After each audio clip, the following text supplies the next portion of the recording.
Bwana Yesu asifiwe. Tunamshukuru Mungu kwa ajili ya siku ya leo. Nikukaribisha darasani. Tuna dakika chache za kujifunza ili tuendelee na ratiba zingine. Namshukuru Mungu kwa kunipa nafasi hii siku ya leo kusimama kwenye madhabahu kuleta neno lake. Kwangu mimi sichukulii kawaida. Ninaona ni neema ya Mungu, ni huruma za Mungu. Pia nimshukuru mchungaji kwa kuniruhusu kusimama kwenye madhabahu. Bwana Yesu asifiwe.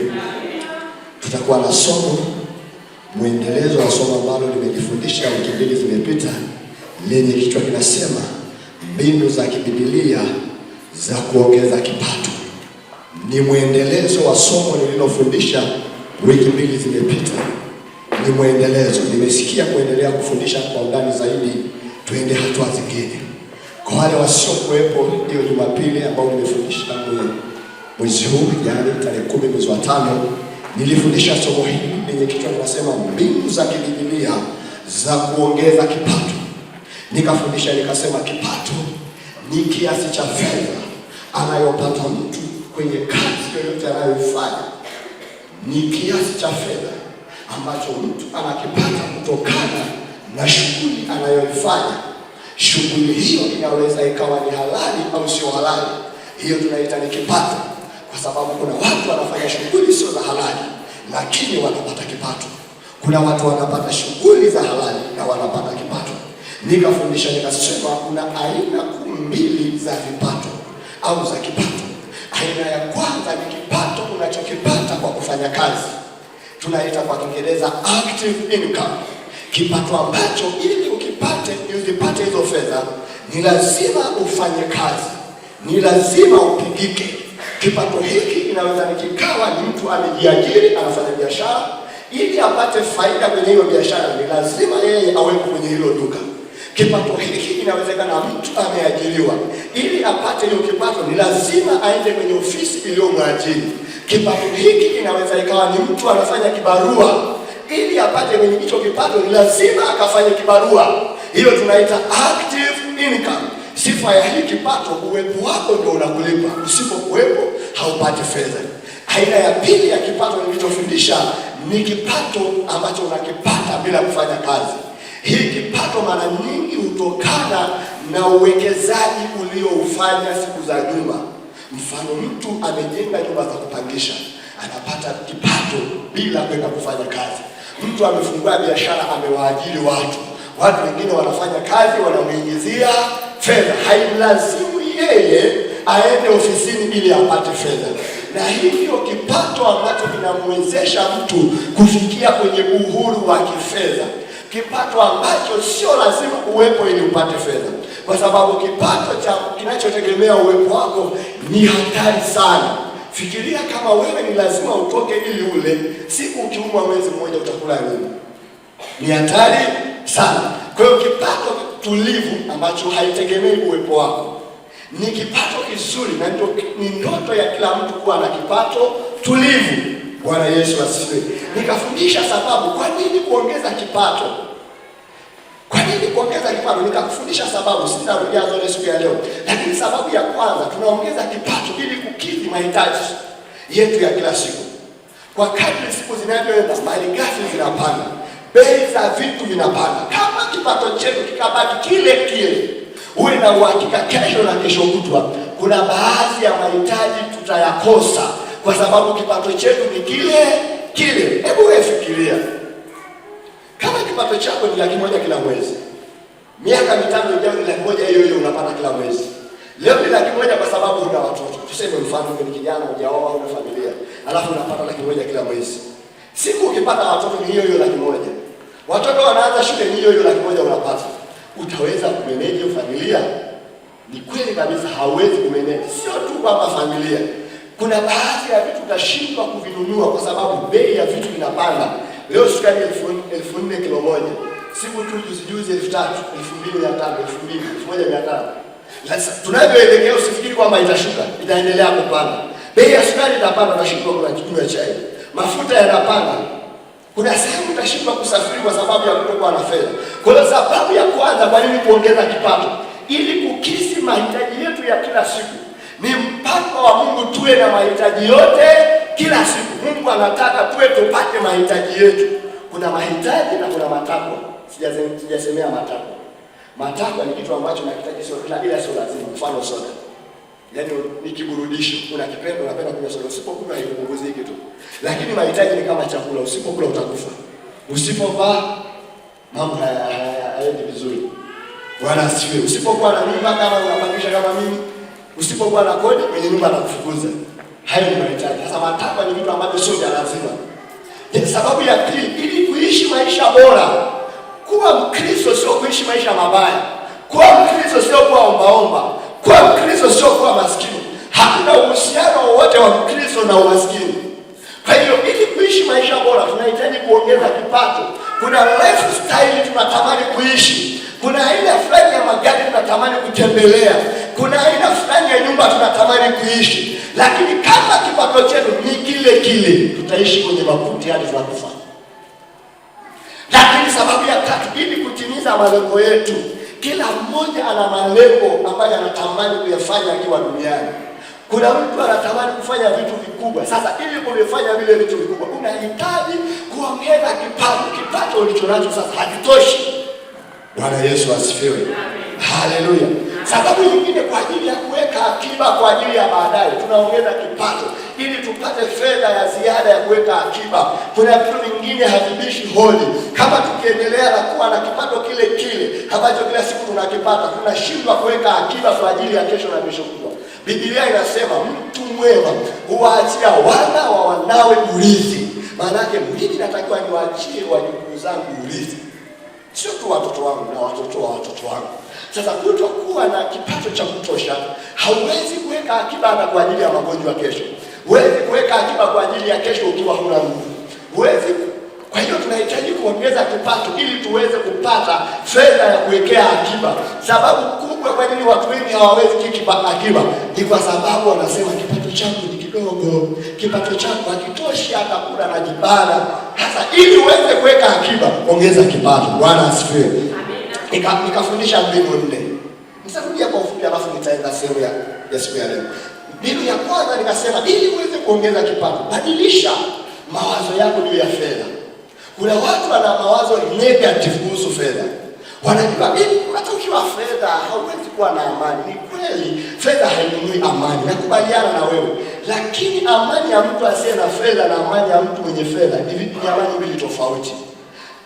Kuna namna fulani fedha inaongeza furaha. Hauwezi kuwa na amani unajua unadaiwa hela ya kodi.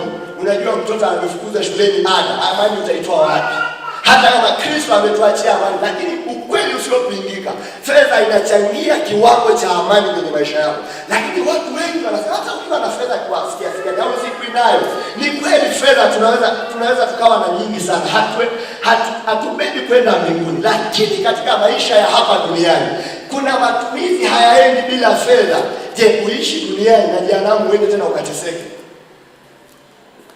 Bwana asifiwe. Kwa sababu kuwa na fedha sio kwenda mbinguni na kutokuwa na fedha sio kwenda mbinguni. Utakatifu na umaskini ni vitu viwili tofauti. Utakatifu na utajiri ni vitu viwili tofauti. Unaweza ukawa mtakatifu na ukawa maskini, na unaweza ukawa mtakatifu na ukawa tajiri.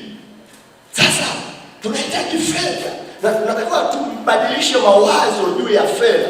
Kuna watu wanafikiri fedha ni kidogo sana, haziwezi kuwatosha watu. Kwa taarifa yako, fedha ni nyingi sana. Watu ni wachache kuliko kiwango cha fedha zilizopo duniani. Fedha ni nyingi sana, sio kidogo.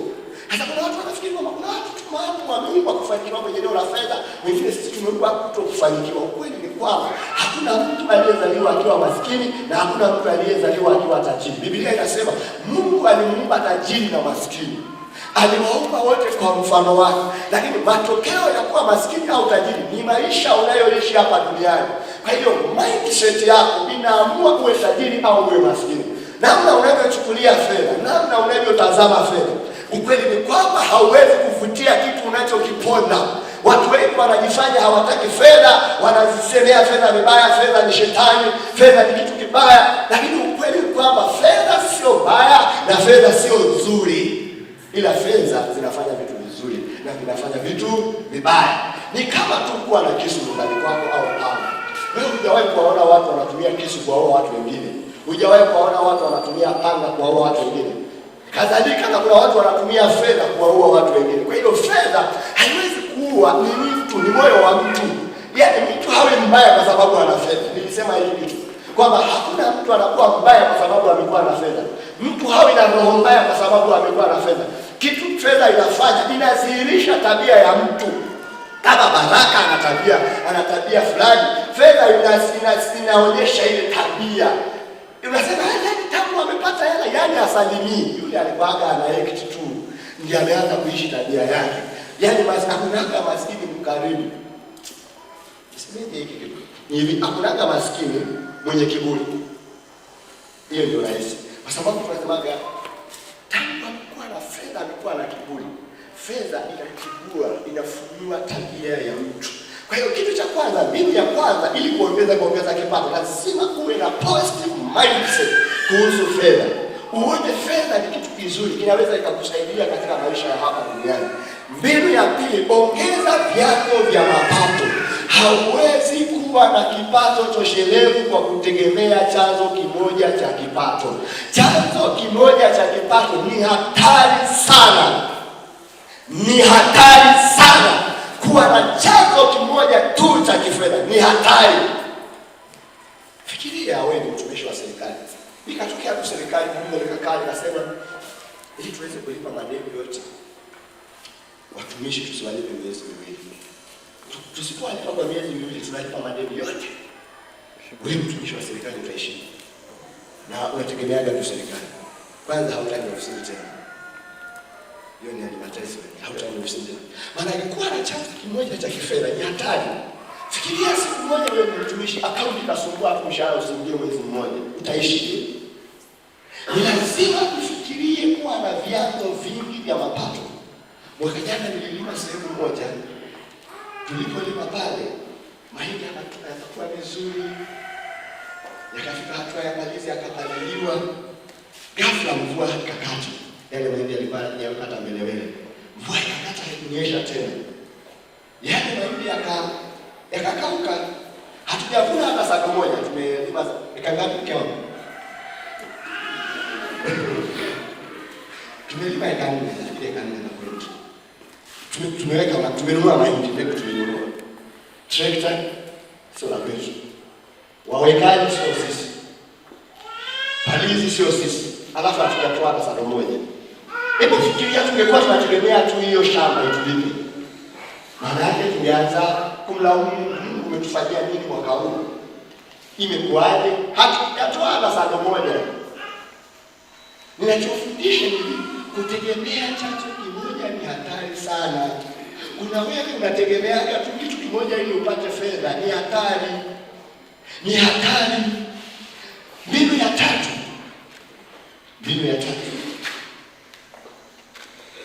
Haleluya. Tunaenda pamoja. Mbinu ya tatu. Punguza matumizi ya fedha. Si wewe shida sio kipato, ni namna unavyotumia fedha. Ili kuweza kuongeza kipato, ni lazima ujue matumizi ya lazima na matumizi yasiyo ya lazima. Kuna watu wengi wanaona wana matumizi mengi, lakini katika matumizi yao, matumizi mengi sio ya lazima. Ni hivi, kuna mtu anaona ana mambo mengi, lakini katika mambo yao mengi yao sio ya lazima. Kuna vitu unatumia fedha sio vya lazima. Zile fedha unazozitumia ambazo sio za lazima, ungeweza kutumia kuwekeza kwa ajili ya kesho, kuweka akiba kwa ajili ya kesho. Hauwezi kufikia uhuru wa kifedha usipoweza kutenganisha matumizi ya lazima na matumizi yasiyo ya lazima. Na ni lazima ujue kwamba matumizi haya ni lazima, haya sio lazima. Kila mwezi unapoanza ujue nitatumia fedha zangu hapa na hapa. Hapa hapana, situmia hapa. Ni lazima ujue nani anastahili fedha yako, nani hastahili fedha yako. Ile kuwa na fedha haina maana kwamba wewe ni gari la msaada unagawa fedha kwa kila mtu. Ile kuwa na fedha haina maana kwamba utanunua kila kitu. Kuna watu mna nguo ndani mmevaa tu siku moja. Kuna watu mna vyombo ndani hamjawahi hata kuvitumia. Kwa sababu tu mtu akupitisha masomo yamepita, somo si hapa nzuri, ipozi chai, nipe mama fulani amenunua na wewe umenunua, lakini ukweli ni kwamba ulikuwa hauhitaji. Amepita hii sufuria kubwa ipoze hivi na hivi, nanunua, hauhitaji. Acha kununua vitu ambavyo hauvihitaji kwa wakati huo. Ili kuongeza kipato ni lazima ujue kudhibiti kiwango kidogo cha fedha ulizonazo ili uweze kuvutia fedha zingine. Bwana asifiwe. Bwana asifiwe. Akina mama, haleluya. Kila senti unavaa nguo mpya. Kila harusi unavaa nguo mpya. Sina ugomvi na nguo. Ninapenda watu wapendeze jamani. Sina ugomvi na nguo. Lakini wewe sio bwana harusi. Wewe sio bibi harusi. Unapendeza kuliko bibi harusi mwenyewe. Yaani bibi harusi anavaa nguo 50,000, wewe unapenda shona nguo ya 300,000. Harusi kwanza haihusu. Wewe ni mgeni mwaliko tu kama baraka. Unapendeza kuliko bibi harusi. Sina shida na kupendeza. Yeye kipato chako kinaruhusu kuvaa hiyo nguo ya kiwango hicho. Alafu sherehe ya siku moja. Baada ya hiyo sherehe huwezi kuivaa hiyo nguo tena popote kwa sababu umeshona kisherehe. Nenda na budget. Kama basi lazima upendeze mwenyewe harusi, nunua nguo ambayo hata baada ya shughuli unaweza ukavaa sehemu nyingine. Unashona nguo unateseka kwenye harusi, baada ya harusi unaenda kuificha. Bwana asifiwe. Haleluya. Twende sehemu ya leo sababu nyingine ni chache sana. Fahamu sehemu ambayo fedha zimejificha. Sehemu ambayo fedha zimejificha. Fedha kuna mahali zimejificha. Sehemu ya kwanza ni kwenye mikono ya watu. Mikono ya watu. Fedha hazipo tu sehemu ambapo haijulikani. Fedha zipo kwenye mikono ya watu. Ili niweze kuchukua fedha kutoka kwa baba mchungaji hapa, ni lazima niwe na kitu ambacho nikimpa baba mchungaji atanipa fedha yake bila kuumia. Fedha zipo kwa watu. Ukiwa na kitu ambacho kutanipa bila moyo wangu kuumia, na mimi nakupa fedha inayostahili hiyo kitu ulichonipa. Ni hivi. Watu wengine wanasema mimi nikipendwa na baba yangu na mama yangu inatosha, au nikipendwa na mume wangu inatosha. Lakini ukweli ni kwamba hauwezi ukaanzisha biashara atakayekuwa mteja wako peke yako ni babangu na mama yako. Ukweli ni kwamba ukianzisha biashara atakayekuwa mteja wako hata kwa mume wako peke yake. Ni lazima wanaume wengine waje kununua kwako. Ni lazima wanawake wengine waje kununua kwako. Ni lazima watoto kwa watu wakubwa waje kununua kwako. Kwa hiyo ile kusema kwamba kupendwa na mume wangu inatosha, haitoshi.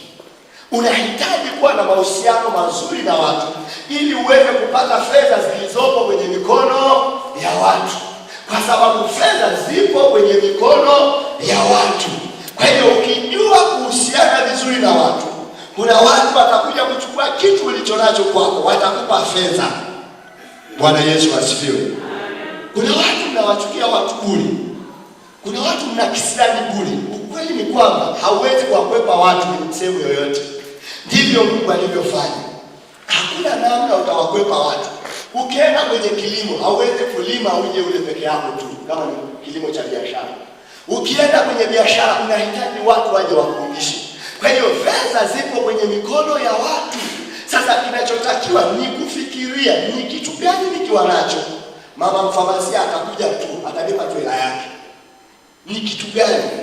Bwana asifiwe. Fedha zipo kwenye mikono ya watu. Sehemu ya pili ambayo fedha zimejificha, kwenye matatizo ya watu. Ni lazima ujue matatizo yanayowakumba watu wa mahali unapokaa, uwaletee suluhu ya matatizo yao, wakupe fedha zako. Mfamasia amejua tunaumwa, anatuwekea zahanati na duka la dawa. Hadi kutuambia Lukumai njoo niungishe. Anajua kuna siku tu Lukumai atahitaji paraseta. Nitapeleka hela nipe paraseta. Kuna siku tu Lukumai atasumbuliwa na mafua. Ameweka dawa ya mafua pale. Nikienda nipe dawa ya mafua nampa hela. Maana ni lazima ujue changamoto zinazowateza watu, matatizo ya watu. Kwa kadri unavyotatua matatizo mengi ya watu, ndivyo watu wanavyokupa fedha nyingi. Ili upate fedha kutoka kwa watu, ni lazima uwe na kitu unachowapa ili wakupe. Mtu mmoja akaenda sehemu moja akagundua watu wana tatizo la maji. Akaenda akachimba kisima, akachukua na simteni, akaziweka pale, akaanza kuwauzia watu maji. Kwa sababu amegundua pale wanahitaji maji. Nilipofika Ileje kwa mara ya kwanza, changamoto niliyoona ni changamoto ya bucha. Nilipoiona changamoto ya bucha, nikasema nitawasaidiaje watu wa Ileje? Nikafungua bucha. Ile bucha tulifunga kwa sababu mbalimbali zilizokuwa kwenye uwezo wetu. Lakini niligundua tatizo la watu wengi hapa Itumba, wanahitaji nyama nzuri. Na mimi kweli nikaleta nyama nzuri kwa sababu nilijua changamoto. Na wewe ili upate fedha za watu wengine, ni lazima ujue watu wanahitaji nini. Watu wanahitaji nini? Vitu vingine havihitaji hata fedha kama mtaji. Vitu vingine vinahitaji tu uaminifu. Kuna watu wanahitaji mtu kama wewe, mtu mwenye moyo mzuri, mtu mwaminifu asimamie vitu vyao. Mimi nina vitu ambavyo viko mbali na mimi, lakini kuna watu ni waaminifu wanavisimamia. Inapita miezi na miezi sijaenda, lakini vitu vinaenda. Maana yake uaminifu unaweza ukawa mtaji. Yaani ile tu kuwa mwaminifu inakuwa mtaji. Ninamfahamu dada mmoja pale Morogoro, alifungua biashara kupitia mtaji wa uaminifu. Alianza kwa chini ya mtu, akafanya kazi ya mtu, hadi akaja kufungua biashara kwa mtaji wa uaminifu. Kuna watu hamtafanikiwa kwa sababu ni waizi. Sijui kama hapo hapo. Kwa sababu uaminifu ni kipengele. Ukiachiwa kitu kidogo unaiba, unadanganya. Uaminifu ni mtaji. Sasa ili uweze kutatua changamoto za watu, lazima pia uwe mwaminifu. Kwamba utatue matatizo ya watu kwa uaminifu ili watu wakupe fedha. Hiyo ni sehemu nyeti ambayo fedha zimejificha. Utaangalia mahali panapokuzunguka, utajua mahitaji ya watu wengi. Utajua watu wanataka kitu gani, utawaletea, watakupa fedha bila kuwalazimisha. Sehemu ya tatu ambayo fedha zimejificha ni kwenye karama na vipawa. Wewe una karama gani? Mwaka jana, yes, tukiwa tunaandaa kongamano la maombi ya kuombea taifa, tukamtafuta mwimbaji mmoja, tukamwomba aje Ileje aje kuimba. Akasema tumejiandaa kwa kusafirisha na kurudisha na kupa bahasha. Akasema mtanipa bahasha shilingi ngapi? Akamwambia 500,000. Akasema ongezeni ifike 2,000,000. Bila 2,000,000 siwezi kuja. Na hakuja kweli kwa sababu atakuwa na 2,000,000. Hiyo ni nini? Ni kipawa. Unapoonaga hapa Ileje yale makongamano, yani mikesha ya mwenge, wanapoletaka wale waimbaji wa kidunia.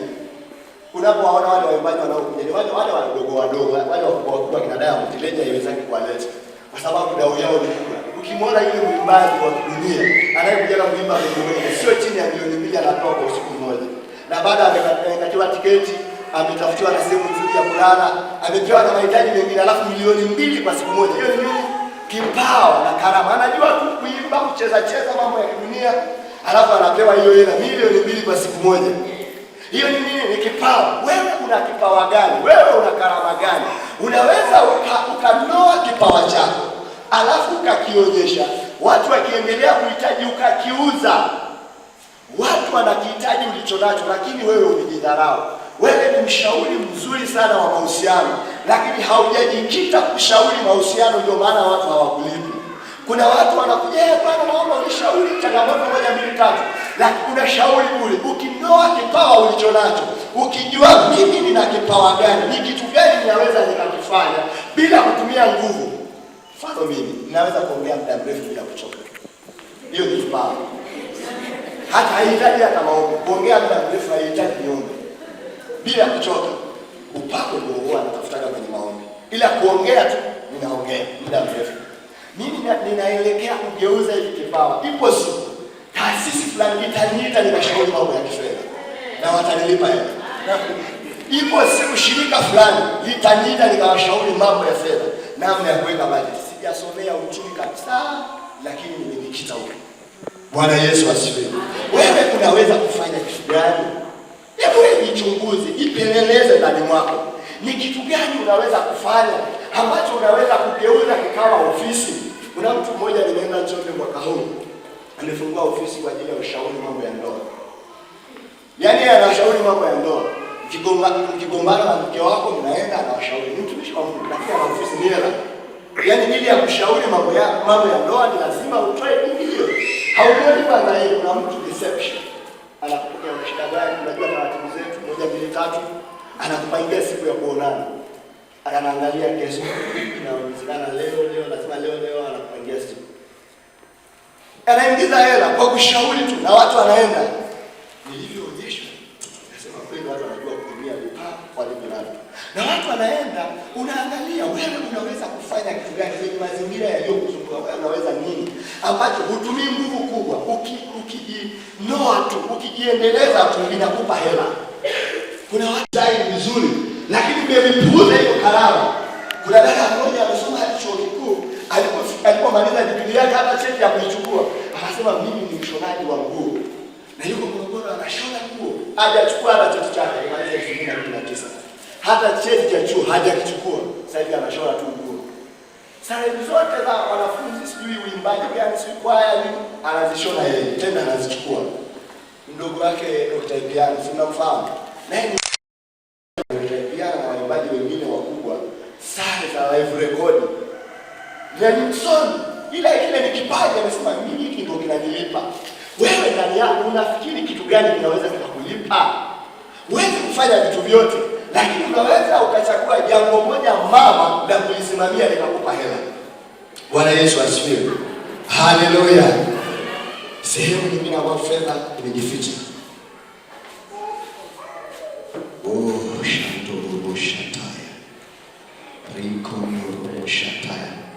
Fedha imejificha kwenye ujuzi na uzoefu.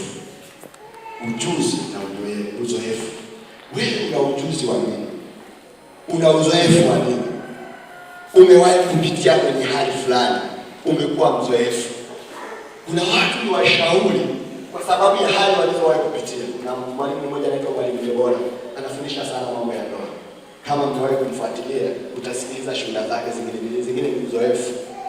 Kwa hiyo amemsoma mume wake kwa muda mrefu. Kwa hiyo akajifunza na kwa wanaume wengine kwa kuwauliza maswali. Akajua mahitaji ya wanaume. Anawafundisha wanawake, anatusaidia wanawake watuelewe sisi. Kwa sababu yeye amejifunza kwa mume wake na akafanya interview na wanaume wengine. Una uzoefu gani? Una ujuzi gani? Fedha zimejificha kwenye ujuzi. Niliwahi kufuatilia interview moja hapa Marekani. Kuna mtu ameajiriwa tu kwa ajili ya kufikiri yeye. Yaani kazi yake ni kufikiri tu, kuleta mawazo ya kampuni kwamba kampuni ifanye nini. Kubuni kwamba kampuni tufanye nini. Wewe una ujuzi gani? Wewe umesomea nini? Unaweza kufanya nini? Mara nyingine itakubidi kusomea kitu fulani ili uweze kulipwa. Bwana Yesu asifiwe. Naomba nifundishe kitu kimoja alafu twende tukaombe. Kuongeza kipato ni jambo la muhimu na la msingi kwa mwana wa Mungu. Kuongeza kipato ni jambo la muhimu na la msingi kwa mwana wa Mungu. Hauwezi kumtumikia Mungu kwa ubora na kiwango cha ubora ambayo Mungu anaitaka kama kipato chako ni kidogo. Alafu unasemaje Mungu anaangalia moyo? Ni kweli Mungu anaangalia moyo. Lakini hauwezi kuwa na moyo mzuri mbele za Mungu wakati unakuwa unasumbuliwa na kodi, watoto hawana ada, watoto wana nyumbani hamna chakula, kutoka kanisani bila nyumbani hamna chakula. Tuache kudanganyana kanisani. Kiwango cha kumwabudu Mungu katika anaona kweli ni pamoja na kuwa na utoshelevu wa kifedha.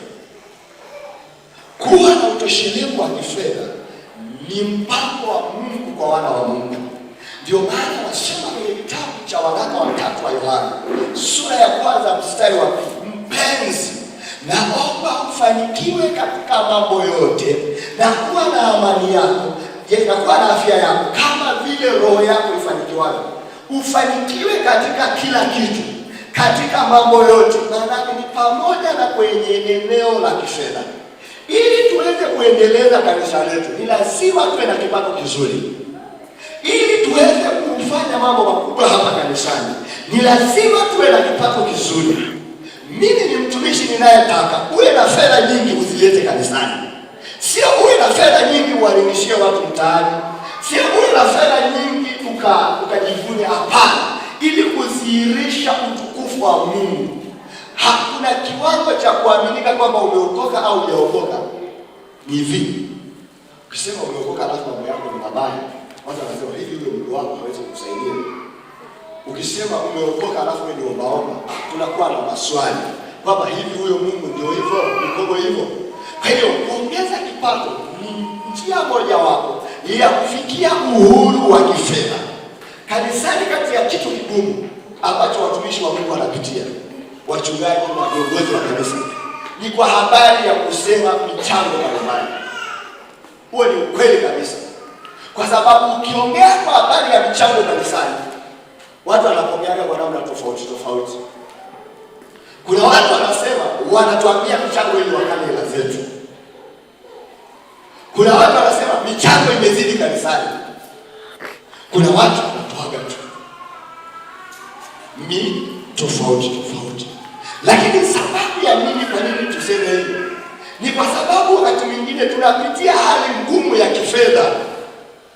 Wakati mwingine michango inatangazwa hapo mfukoni, una buku tu umejiandaa kwa ajili ya ngome za mchana. Hawezi kupokea positively.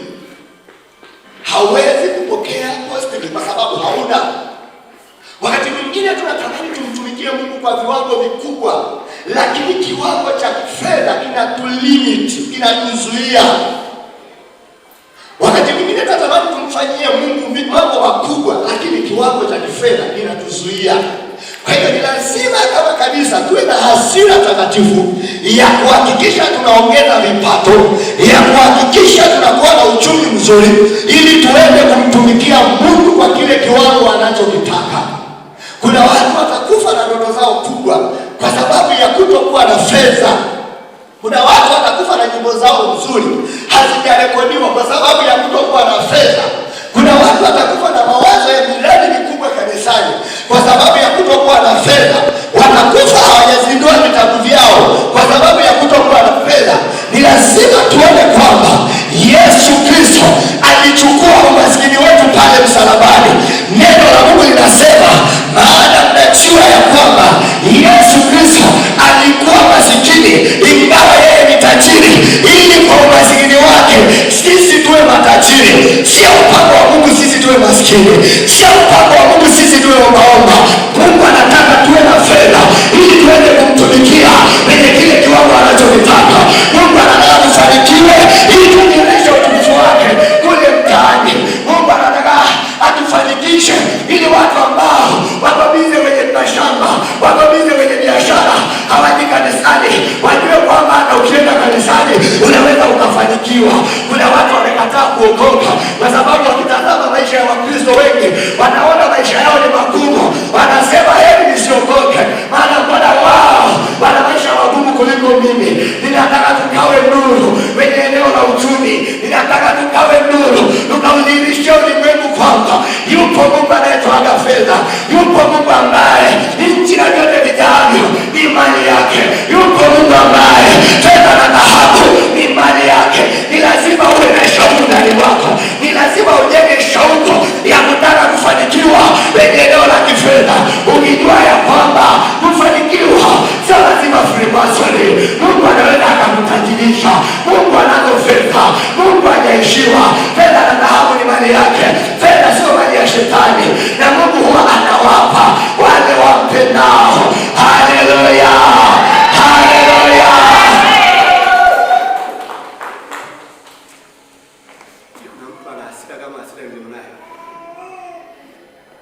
Hatuwezi tukawa watoto wa Mungu alafu Mungu ni baba yetu na ni tajiri, tukafa maskini, tukaishi maisha ya kimaskini. Hiyo nimekataa.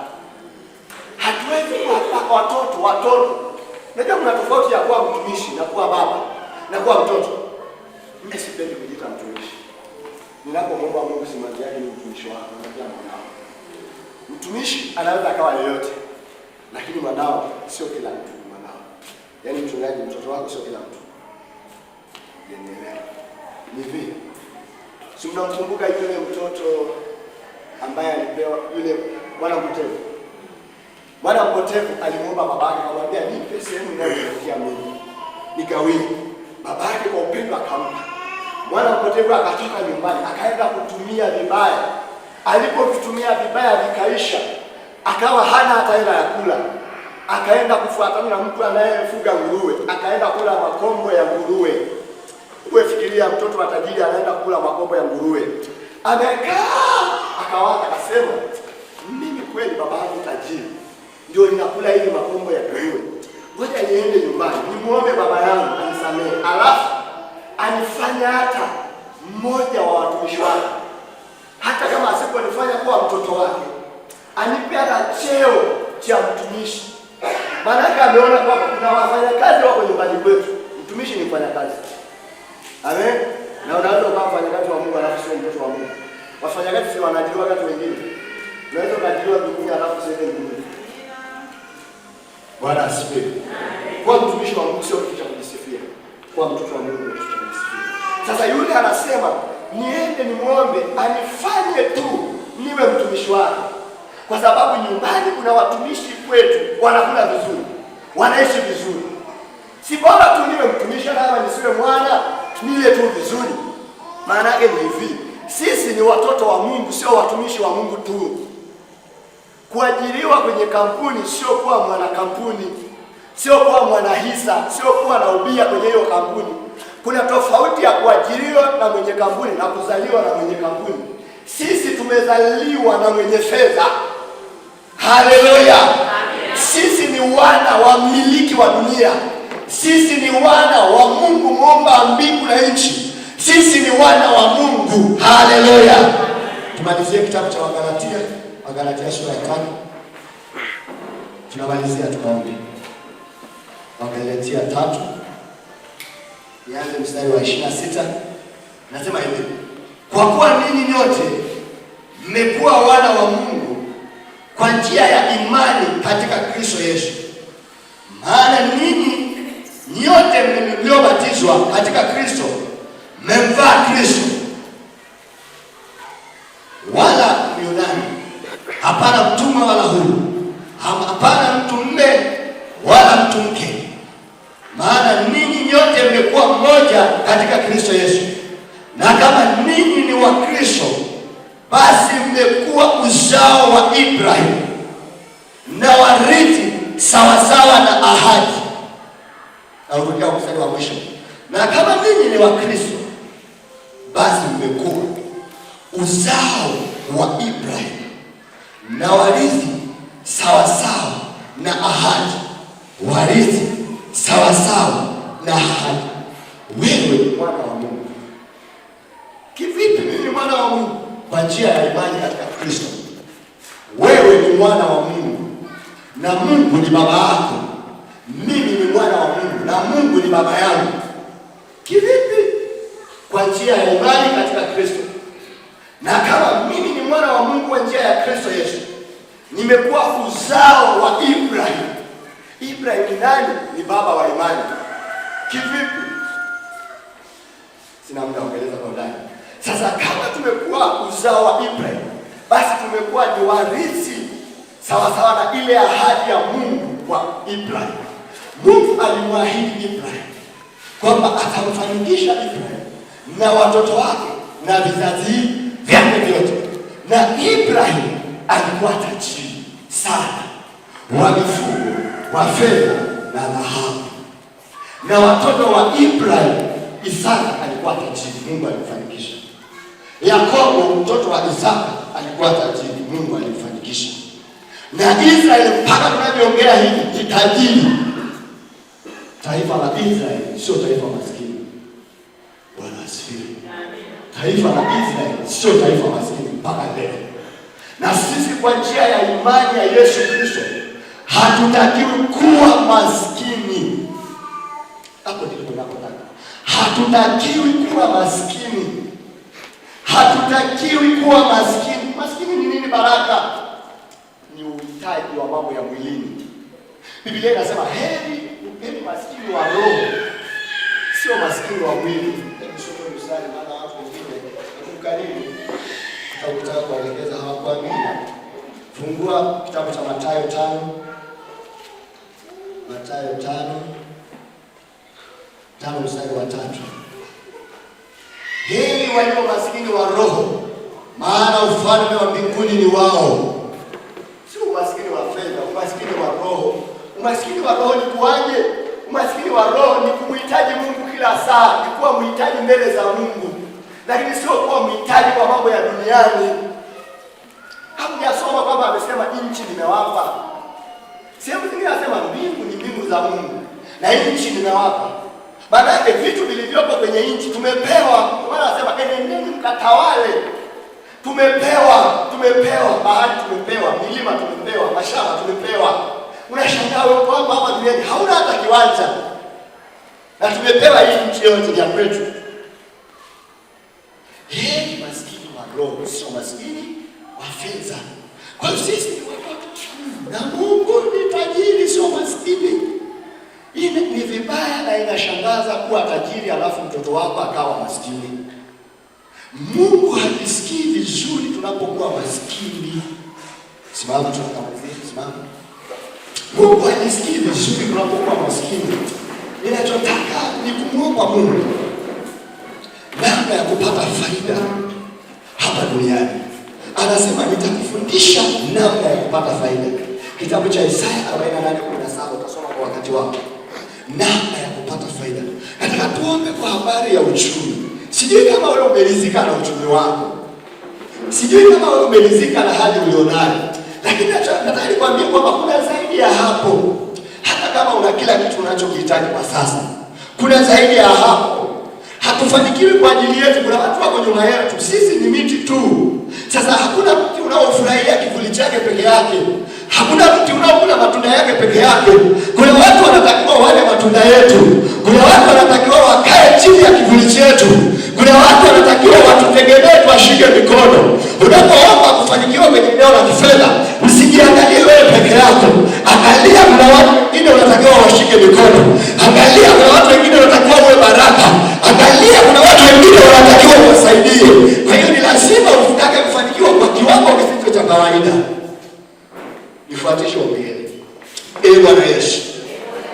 Bwana Yesu, ninakushukuru kwa ufunuo wa neno lako kwa habari ya uchumi.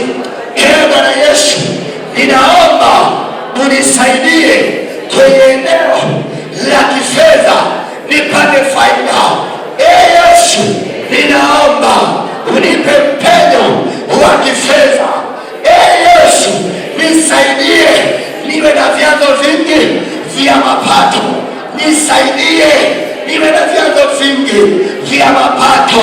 Yesu, nisaidie kwenye eneo la kifedha.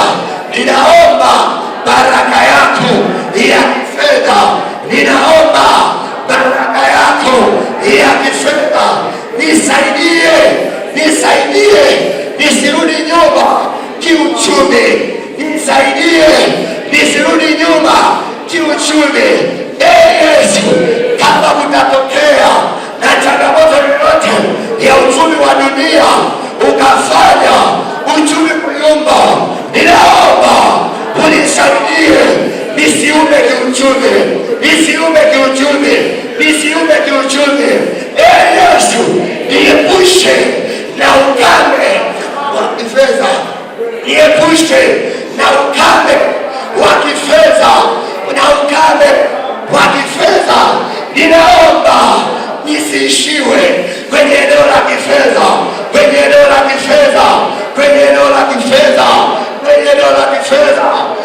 Yesu, ninakusihi unipe akili ya kutafuta fedha, ya kutumia fedha, ya kuzalisha fedha. Yesu, nipe watu sahihi wa kusimamia vitu vyangu. Nipe watu sahihi wa kushirikiana nao, wa kuhusiana nao kwenye eneo la biashara, kwenye eneo la uchumi, katika jina la Yesu. Yesu, bariki mikono yangu, nishike fedha nyingi, fedha zikae kwangu, fedha zidumu kwangu, kwa jina la Yesu, kwa damu ya Yesu, kwa jina la Yesu, kwa damu ya Yesu. Ingia kwenye maombi, ombea uchumi wako kwa kadiri Roho Mtakatifu anavyokuongoza. Ingia kwenye maombi kwa dakika chache, mwambie Mungu akusaidie, mwambie Mungu vile unavyotaka kuwa, mwambie Mungu akuwezeshe, mwambie Mungu akusaidie, mwambie Mungu akuwezeshe vile unavyotaka kuwa kwenye eneo la kifedha.